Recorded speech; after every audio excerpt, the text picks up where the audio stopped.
Question आया जी mains 2025 के अंदर और क्वेश्चन में है let the distance between two parallel lines, दो पैरेलल लाइन के बीच का डिस्टेंस है 5 unit and a point P lie between the lines, जो दोनों लाइंस थी वे उसके बीच में एक पॉइंट पी है at a unit distance from the one of them. मतलब कोई भी एक लाइन से उसका डिस्टेंस बनेगा भाई 1 यूनिट पॉइंट पी का। फिर इक्विलेटरल ट्राइंगल है, triangle P Q R is formed such that Q is lies on the one of the parallel lines and R is another. मतलब आपका एक क्यू पॉइंट रहेगा वो एक लाइन पर होगा और आर दूसरी लाइन पर, और फाइंड हमें करना है क्यू आर का स्क्वायर। मतलब कोई भी साइड का स्क्वायर निकालोगे, इक्विलेटरल है तो सेम ही रहेगा। चलिए मैंने यहाँ पर कंसेप्ट की बात कर ले तो यहाँ आपको थोड़ा ट्रिग्नोमेट्री आना चाहिए, क्योंकि ट्रिग्नोमेट्री का यूज़ होकर ही ये क्वेश्चन सॉल्व होने वाला है। तो आपको बेसिक में ट्रिग्नोमेट्री आना चाहिए। बहुत सिंपल सा क्वेश्चन है, देखते हैं। चलिए सबसे पहले दोनों पैरेलल लाइन मैंने पहले से ड्रॉ कर लिया है, उनके बीच का डिस्टेंस है 5 यूनिट। तो ये रहा भाई 5 यूनिट। क्वेश्चन में बोला गया था पॉइंट पी है, एक लाइन से वो 1 यूनिट की दूरी पर है। मैंने एक पॉइंट पी ले लिया यहाँ पर जो नीचे वाली लाइन से 1 यूनिट की दूरी पर है। तो फिर अब क्लियर है भाई ऊपर वाला डिस्टेंस कितना होगा, 4 यूनिट होगा। टोटल 5 था। तो अब क्यू ऊपर रखा हो तो मुझे आर नीचे रखना पड़ेगा। ठीक है भाई, तो बस इतना तो पहले हो गया डायग्राम। अब इसको सॉल्व कैसे करके हम आंसर निकालेंगे ना, वो देखना है। सबसे पहले मैं एक यहाँ पर लाइन ड्रॉ कर लेता हूँ। ओके, ये लाइन जो ड्रॉ की हमने, तो उसके हिसाब से देखा जाए तो यहाँ एक 90 एंगल बनेगा, यहाँ भी एक आपको 90 एंगल मिलेगा। चलिए इक्विलेटरल ट्राइंगल है तो तीनों एंगल यहाँ पर 60 बनेंगे। ये भी हो जाएगा 60 डिग्री, ये भी बन जाएगा 60 डिग्री, और ये भी होने वाला है भाई 60 डिग्री। चलिए मैंने थोड़ी देर के लिए इसको मान लिया है भाई थीटा। ओके, तो फिर ये वाला एंगल कितना होगा, 90 माइनस थीटा। तो ये वाला एंगल कितना होगा, तो अब ये वाला एंगल निकालते भैया। यहाँ पर मैं क्या रखने वाला हूँ, तो ये पूरी एक लाइन हमने ड्रॉ की है, उसका मतलब ये एंगल बनेगा पूरा 180। उसमें से क्या माइनस करेंगे, ये दोनों 60 और 90 माइनस थीटा, ये दोनों का सम हम कर लेंगे माइनस। तो 180 माइनस 150 तो 30 आएगा, माइनस माइनस प्लस हो जाएगा थीटा। तो ये जो एंगल है वो है 30 प्लस थीटा। ये वाला जो एंगल है वो है 30 प्लस थीटा। चलिए अब यहाँ से हम क्वेश्चन को शुरू करें। ये वाली लेंथ थी, यहाँ पर मान लो भाई एक पॉइंट एम है, यहाँ पर ऊपर एक पॉइंट एन है।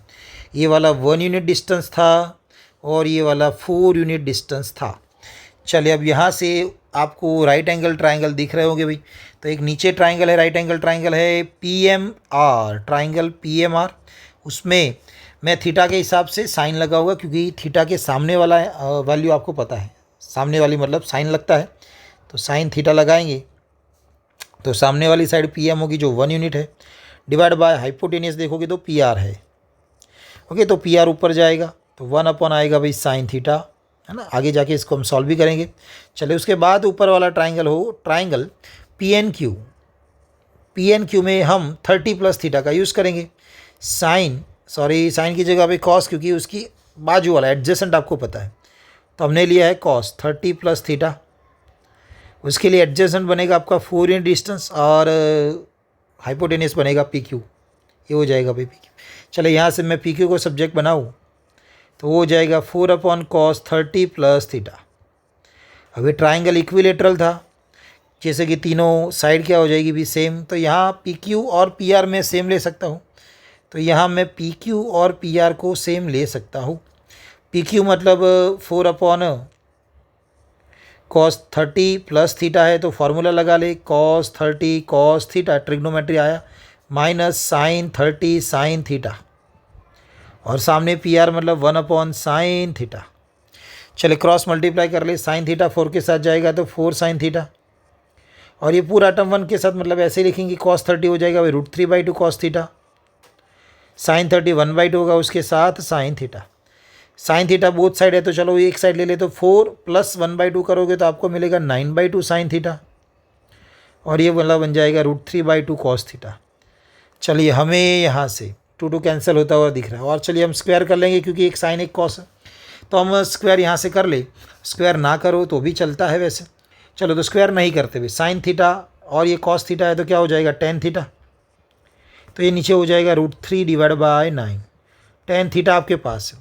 चले हमें क्या फाइंड करना था, हमें फाइंड करना था क्यू आर का स्क्वायर। क्यू आर मतलब कोई भी एक साइड का स्क्वायर निकाल लो, क्योंकि इक्विलेटर है तीनों सेम ही आएगी। तो चलो हमारे पास 10 है, तो 10 के हिसाब से आप ट्राइंगल बना लो, तो 10 मतलब ये ऑपोजिट और ये एडजेसेंट हो जाएगा। तो ये क्या हो जाएगा भाई, पाइथागोरस के हिसाब से √3 का स्क्वायर 3, 9 का स्क्वायर 81, तो √84 होगा। √84 को क्या लिखा जाएगा, ऐसे ही रखते हुए, क्योंकि हमें स्क्वायर ही निकालना है लास्ट में जाके। चलिए, तो अब यहाँ से मैं साइन थीटा निकाल लूँ। साइन थीटा मतलब अपोजिट डिवाइड बाय हाइपोटेनियस, ये हो जाएगा साइन थीटा। हमें क्या फाइंड करना है, पी आर का स्क्वायर फाइंड करना है।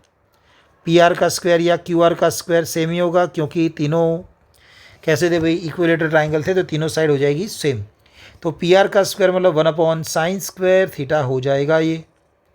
अब साइन स्क्वायर थीटा की बात करें तो ये स्क्वायर करके ऊपर नीचे लिखना पड़ेगा, तो नीचे आएगा 84 जो ऊपर चला जाएगा, एंड 3 बनेगा भाई, है ना, नीचे आएगा 3 और उसका 84 चला जाएगा ऊपर।